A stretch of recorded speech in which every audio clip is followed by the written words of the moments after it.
Nah, tadi kan saya janji ya, ini kita sudah diterima, matur nuwun ya Mas Butet. Ya. Rumahnya kayak galeri lukisan. Yang nggak kelihatan di kamera tulisannya ASU. Langsung kena. Jadi banyak banget lukisan ke belakang. Rumahnya ruang terbuka, jadi ideal banget pasti waktu pandemik buat ini ya, buat buat bertahan di rumah ya. Hijau juga. Nah, tapi aku tuh terakhir ketemu sama Mas Butet itu di Bontang ya. Waktu itu Mas Butet dan teman-teman seniman dari Jogja itu ke sana untuk melihat suasana dari Bontang. Saya nggak perlu sebut siapa yang ngundang karena bukan sponsor. Tapi kemudian hasil lukisannya itu dipamerkan dan aku ngeliat ya di Sarinah bagus banget. Kayaknya ada yang tadi aku ngeliat yang itu juga termasuk ya yang Bung Karno ya. Yang di Jeruji itu. Jadi sangat simbolis. Tapi yang juga menarik tadi adalah Wiji Tukul, gede juga. Ini rumah emang dibikin untuk galeri lukisan apa ya Mas? Enggak, ini privat, rumah pribadi. Ya? Cuma karena saya itu kan basicnya seni rupa. Benar. Sekolah saya jurusan seni lukis, jadi saya juga melukis. Dan karena saya itu sejak muda sering jadi tumpuan kawan-kawan untuk menyimpan karya mereka. Ya, jadi mengoleksi karya-karya mereka, kebablasan. Akhirnya saya sering menyimpan karya kawan-kawan pelukis, atau saya bekerja sama dengan pelukis dengan memberikan ide-ide lukisan. Lalu nanti karena kawan-kawan ini juga hidupnya dari lukisan, ya terpaksa akhirnya dari idenya dari saya beli lukisan itu, lalu saya simpan. Jadi sejumlah lukisan, terutama kayak lukisannya Sigit Santosa itu, saya sering kerjasama, tukar pikiran, mencetuskan satu ide, lalu dia yang mengeksekusi, tanpa saya mengintervensi pada urusan artistiknya, dan cuma gagasan-gagasannya. Dan saya menyimpan, saya rawat, dan banyak akhirnya. Ya udah, karena selain yang lainnya masih di storage, beberapa saya display di rumah ini, jadi bukan galeri. Bukan, tapi rumah seperti galeri. Bukan seperti ya. Seperti serasa seperti galeri. Kan Pak Bagong, ayahnya Mas Butet juga lukisannya luar biasa kan? Iya, dia pelukis. Aku pernah ngelihat lukisannya di beberapa rumah beberapa orang-orang yang memang kolektor. Jadi apakah karena itu terus dulu Mas Butet milihnya seni rupa? Enggak. Saya senang melukis itu karena semata-mata seseri sekolah menengah seni rupa itu kira-kira cuma 300 meter dari rumah tinggal saya di Wirobrajan. Oke. Waktu saya kelas 5 SD, kalau saya sembunyi merokok, itu di Seseri. Lalu saya melihat siswa-siswa Seseri setingkat SMA, rambutnya gondrong, sekolahnya pakai sandal jepit, dan merokok. Maka saya sejak SD sudah memutuskan, ini sekolahan saya nanti. Gitu. Jadi bukan karena menuruni ini ya, orang tua ya, Bapak ya? Enggak. Kalau Bapak itu kan malah mendorong anak-anaknya jadi penari. Tapi saya kelas 6 SD sudah menolak, nggak mau jadi penari. Saya tolak. Oke, jadi terakhir Mas Butet itu melukis kapan? Apakah yang di Bontang itu atau sesudah itu masih melukis? Saya reborn, melukis lagi itu 2015 setelah saya di SA waktu itu. Saya di SA dengan Terawan. Akibat dari di SA itu file memori saya masa lalu itu muncul. Keinginan saya melukis menggedor-gedor. Maka saya coba melukis, tapi saya tidak ingin melukis seperti kawan-kawan lain melukis di atas kertas atau di atas kanvas. Tahun 2015 saya melukis di atas keramik. Aku lihat tadi di sana ya. Sampai sekarang saya melukis di atas keramik karena saya lihat unik. Karena itu juga seperti waktu saya studi di ASRI, itu saya melukis di permukaan licin. Waktu itu masih pakai formika. Tapi formika itu kena gores hilang. Kalau saya melukis di atas keramik, itu dibakar sampai 1200 derajat, diglasur, habis diglasur dilukis lagi, dibakar lagi. Warna itu abadi, tertanam di dalam keramik. Nah, itu saya menemukan keasikan baru. Maka saya melukis lagi medianya media yang lain.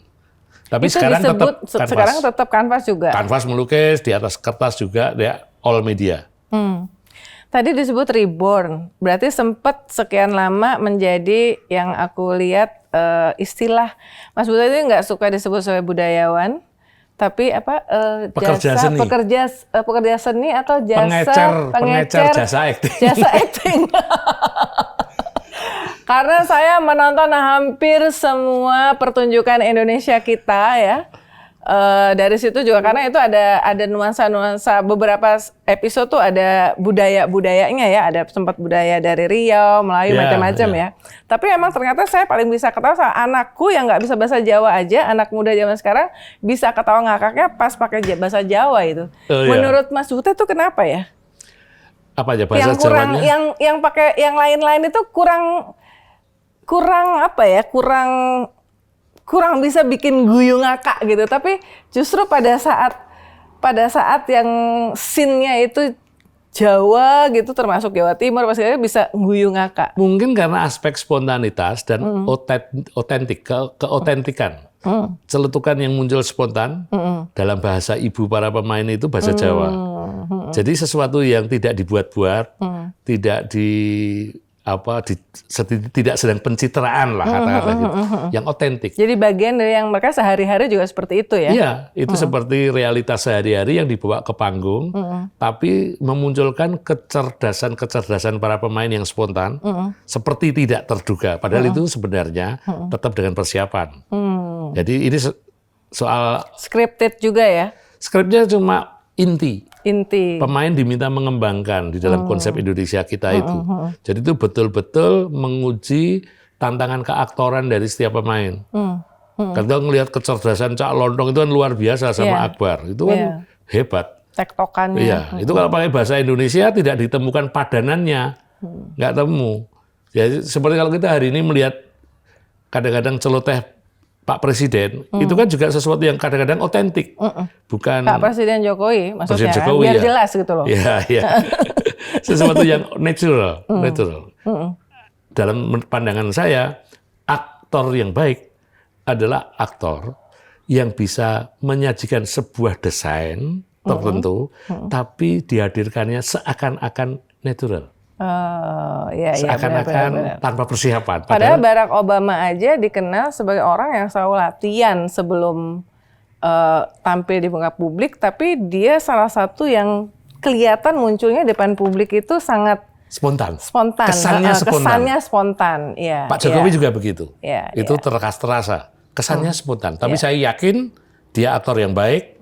Dia bisa menyembunyikan desain itu sedemikian rupa sehingga seakan-akan spontan.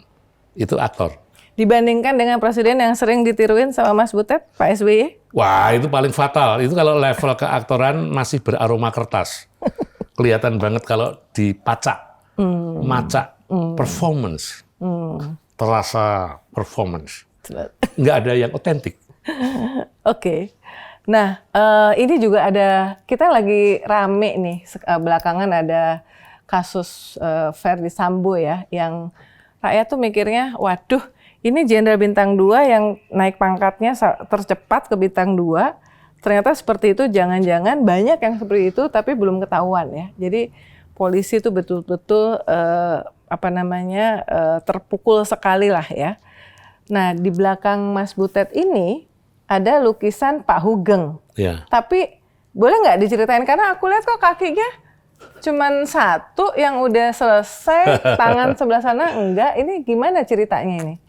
Jadi ini sebenarnya satu permenungan yang lama.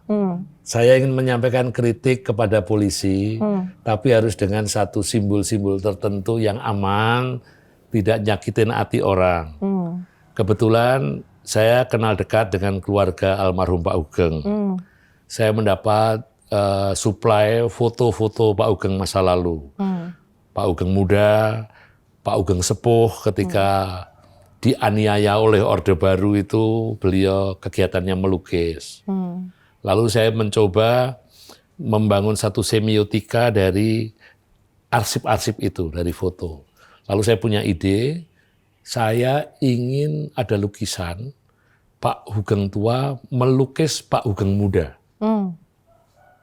Tapi kalau dia hanya gambarnya melukis biasa, foto saya jajarkan gitu, nggak bunyi.